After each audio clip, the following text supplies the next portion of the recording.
Nós conversamos agora com a Adriana Moreira, que é doutoranda em Educação pela USP e representante da Uniafro e da Coalizão Negra por Direitos. Boa noite, Adriana Moreira. Prazer falar contigo. Seja muito bem-vinda. Boa noite, o prazer é meu estar aqui hoje conversando com vocês. Obrigada. Prazer é todo nosso. E, Adriana, eu queria que você falasse para a gente, para os nossos telespectadores aqui da TVT e também ouvintes da Rádio Brasil Atual, qual é a programação para o mês de novembro, mês da consciência, mês, né, que discute aí e festeja o Dia da Consciência Negra, mas durante todo o mês de novembro tem diversas atividades em todo o Brasil. Exatamente. A Coalizão Negra está organizando uma programação nacional de diversas entidades e organizações e coletivos, de coletivos do movimento negro e de periferia que se organizam no movimento negro. Então, está fechando essa semana. Toda sexta-feira a gente tem as nossas assembleias, né? A Coalizão Negra por Direitos, que é uma aliança nacional do movimento negro, todas as sextas-feiras ela faz uma assembleia nacional. E na assembleia de hoje a gente fecha a programação de todas as atividades que estão acontecendo, vão acontecer durante o mês de novembro, e a gente solta a semana que vem todas essas atividades. E a gente tem evidentemente, no dia 20, o ápice da nossa programação, que é as nossas marchas, que ela vai ter esse ano um tipo de ação diferenciada. A campanha Fora Bolsonaro, nesse ano, ela se soma às marchas do 20 de novembro, né? Em especial, aqui em São Paulo, a marcha começa. A organização da marcha começa às 20 horas com atividades culturais, coletivos de escola de samba, torcidas organizadas, atividades culturais, e depois a gente segue em marcha, como tradicionalmente nós fazemos, a gente segue pela Avenida Paulista e desce para o Teatro Municipal pela Avenida da Consolação. É importante lembrar que esse ano a gente vai estar lembrando, né, o Chaguinha, a gente também lembra o Beto Freitas, que foi brutalmente assassinado pelo Carrefour, né? Pelos seguranças do Carrefour, e a gente também demonstra o nosso descontentamento por aquele TAC que o Carrefour organizou junto com o Ministério Público, porque a gente entende que vidas não são negociáveis, as vidas não são negociáveis, não tem valor monetário. Uma ação de reparatória, ela deveria ocorrer de qualquer maneira, mas o Carrefour, já que o Estado que a gente vive é punitivista, então deveria ser por esses marcos legais que o Carrefour deveria ser penalizado. Certo. Adriana, queria ainda falar sobre o simbolismo do Novembro Negro, do dia 20, enfim. O Emicida fala numa música do álbum Amarelo a seguinte frase: permita que eu fale, não as minhas cicatrizes, que é uma frase que eu, que sou uma pessoa não negra, que sou uma pessoa branca, me toca muito profundamente. Eu queria, e a Angela Davis, quando esteve aqui no Brasil e também nos discursos dela, é muito comum ela dizer que, claro, é evidente que o debate racial passa pela resistência, mas que também está na hora de falarmos de pautas afirmativas e aproveitar, inclusive, o ensejo do Novembro Negro também para dizer não só de dor, mas sim de amor. Eu queria saber qual que é a sua avaliação sobre essa relação de forças e de coisas. Bom, é importante a gente dizer que o movimento negro sempre resistiu e que nessa ação de resistência sempre houve criação. Por exemplo, há sempre uma história na história do Brasil e na história da educação, há sempre uma história de que a população negra não estudou. É verdade, o Estado sempre negou para a gente possibilidades da educação formal e institucional. Entretanto, desde o período colonial, as Irmandades Negras construíram estratégias de fazer com que a gente estudasse. Então, elas se cotizavam e pagavam instituições para que a gente pudesse estudar. A gente teve a Frente Negra, que foi uma estratégia super importante, que produzia alfabetização de adultos e que historicamente é negada pela história e pelos manuais de educação da sociedade brasileira. A gente constrói cursinho popular. Então, a gente entende que essas são estratégias positivas de criação e recriação e de resistência que a sociedade brasileira finge não ver, finge pensar que a gente não criou. A gente não tem dúvida que a gente cria. A gente cria no samba, a gente cria a gente cria no samba, a gente cria na escola, a gente cria na medicina, a gente inventa e reinventa uma série de tecnologias sociais para poder se sustentar, para poder estar vivo, só para poder estar vivo, para poder gerar o cotidiano da sociedade brasileira. Só pessoas e só estruturas que estão permeadas por impossibilidades de nos ver que negam as nossas criações. De maneira que o dia 20 é um dia significativo, que é um dia que a gente está ali lutando pela garantia das nossas vidas e pela nossa visibilidade enquanto ser humano. Não é um dia que a gente está negando a possibilidade de vida de outros grupos. A gente só quer, pura e simplesmente, existir no Estado democrático de direito que o Brasil deveria ser. E a gente está falando de mudança estrutural e de mentalidade. E aí a minha pergunta para você agora vai na seguinte direção.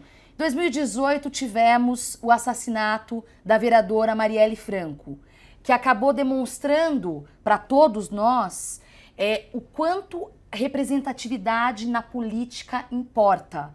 E aí a minha pergunta para você é, de lá para cá, felizmente estamos vendo cada vez mais políticas, principalmente mulheres parlamentares negras ocupando cargos de destaque. Qual é a importância dessa representatividade da pessoa negra, das pessoas negras, especialmente da mulher negra, na política? Olha, eu acho que esse debate é um debate que a gente precisa aprofundar e que a sociedade brasileira precisa se apoderar. Eu quero ir na padaria e ver as pessoas conversando sobre isso de maneira mais aprofundada. Eu quero ver mais mulheres e eu quero que as políticas de ações afirmativas dentro dos partidos aconteçam de modo que não seja uma coisa que vamos colocar essa mulher aqui para a gente pegar o dinheiro dela, da candidatura dela, para fazer santinho para o outro candidato. Eu quero que a gente pegue o dinheiro dela e a gente construa essa candidata. Nós não podemos mais ser ingênuos. A gente constrói caminhadas e a gente constrói trajetórias políticas. Os partidos precisam investir nessas trajetórias. Isso é um dado. E a gente não pode esquecer. O PSL soube disso, porque o PSL elegeu muitas candidaturas negras. Ele elegeu candidatos negros para promover candidatos negros contra a promoção da igualdade racial. É verdade. E isso só é possível combater promovendo candidaturas negras que estejam alinhadas ao movimento negro. Há forças políticas que sejam emergentes do movimento negro.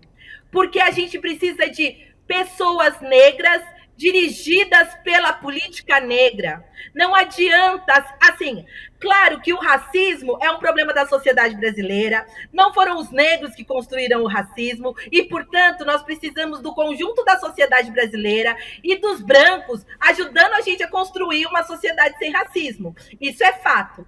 Entretanto, o protagonismo das políticas na sociedade brasileira precisa se dar, inclusive, pela construção que se dá dentro do movimento negro, que, por vezes, é rechaçado dentro dos partidos políticos. Então, a gente precisa conjugar candidaturas negras, o compromisso do conjunto dos partidos e das candidaturas com o combate ao racismo, mas nunca perder de vista que a construção e o fortalecimento de candidaturas oriundas do movimento negro, ela é fundamental para a gente superar as desigualdades raciais, aprofundar a democracia e colocar a garantia da vida no centro do debate nacional, que eu acho que é o que mais importa para qualquer pessoa minimamente comprometida com a vida e que está com dificuldade de comprar comida e que teve que mudar o padrão alimentar, que não pode mais comer carne todo dia, né? Que teve que está tentando aí, que está conjugando alimentação, ovo, frango, tem dia que nem frango e nem ovo em casa. Adriana, você tocou num ponto muito importante, agora eu vou mudar um pouco nessa nossa pauta aqui, porque durante a pandemia se escancarou mais ainda a desigualdade e a população negra foi muito mais afetada. E aí tem pesquisas, são dados especificamente do número de mortos e de infectados, a população negra foi muito mais afetada. E aí, nesse sentido, várias entidades do movimento negro se organizaram aí para ajudar pessoas, né, a Coalizão Negra por Direito, especificamente. Eu queria saber como é que está essa questão, se nesse mês de novembro, que comemora-se o Dia da Consciência Negra no dia 20, essas atividades continuam, essas campanhas continuam. Como é que está essa questão de solidariedade para alimentar quem passa fome, principalmente a população negra e periférica? Então, é a primeira vez que o movimento negro no Brasil, em aliança, constrói uma grande campanha de articulação nacional, de arrecadação de fundos e distribuição de alimentos. É muito interessante que a nossa campanha Tem Gente com Fome, né? Que homenageia o Solano Trindade, que é um poeta, né? Um poeta popular, um poeta negro pernambucano, que depois fixou residência aqui em Embu das Artes, e que escreveu esse poema super potente, que depois o Ney Matogrosso musicou, e que faz tanto sentido na nossa vida e que fez tanto sentido para a gente durante a pandemia. A nossa campanha começou em março, as distribuições começaram em maio, e a gente vem fazendo distribuições constantes. É só entrar no site temgentecomfome.com.br. A nossa distribuição, a nossa arrecadação, ela tem uma singularidade, né? Entre todas as campanhas, a nossa campanha é aquela que é a pessoa física que doa. E a gente está com dificuldade, a gente achou que a gente ia ter que parar, e assim, nesse momento a gente conseguiu retomar a campanha. A gente não tinha uma ação de marketing mais agressiva, tal, mas a gente conseguiu recuperar o fôlego, e a gente conseguiu fazer uma grande doação no dia 16, que era o Dia Nacional da Alimentação, porque no Dia Nacional da Alimentação tinha gente no Brasil que passava fome, e a gente conseguiu, nesse Dia Nacional da Alimentação, doar mais de 3 toneladas de alimento. E a gente tem uma outra singularidade, que é assim, é o movimento social arrecadando, o movimento social negro fazendo a distribuição para áreas super difíceis, por exemplo, para os povos das águas, para a população ribeirinha, para a população quilombola, e parte daquilo que a gente consegue comprar, a gente compra da população quilombola. Por exemplo, aqui em São Paulo, a gente tem comprado a cesta verde da população quilombola, porque durante a pandemia, eles foram abandonados, eles produzem para merenda escolar. E como que ficou a merenda escolar do estado de São Paulo durante a pandemia? Não ficou, né? Eles ficaram a Deus dará. O Dória não comprou deles a produção. A gente, evidentemente, não comprou na mesma quantidade, mas a gente tem fortalecido fazendo uma parte das nossas compras com eles, com o MST também, por todo o Brasil, tentando fortalecer essas alianças e também tentando fazer esse debate, discutindo com as pessoas. Quando a gente leva a cesta, a gente não está levando uma cesta, a gente está levando um projeto de Brasil. O projeto de Brasil Negro discute reforma agrária a partir de outros parâmetros que não o que está colocado pelo capital, né? E discutindo por que o gás está tão caro, por que a comida aumentou tanto. É uma questão fundamental para o nosso povo levar comida, mas também levar o debate, né? Explicar para as pessoas o que está acontecendo e dizer, a gente está junto. Estamos juntos e vamos junto, porque tem gente com fome, se tem gente com fome, vamos dar de comer. Muito bom. E com esse recado excelente, me despeço, Adriana Moreira, doutoranda em Educação pela USP, representante da Uniafro e da Coalizão Negra por Direitos, falando para a gente do Novembro Negro. Muito obrigada, Adriana. Imagina, eu que agradeço. Prazer, até a próxima.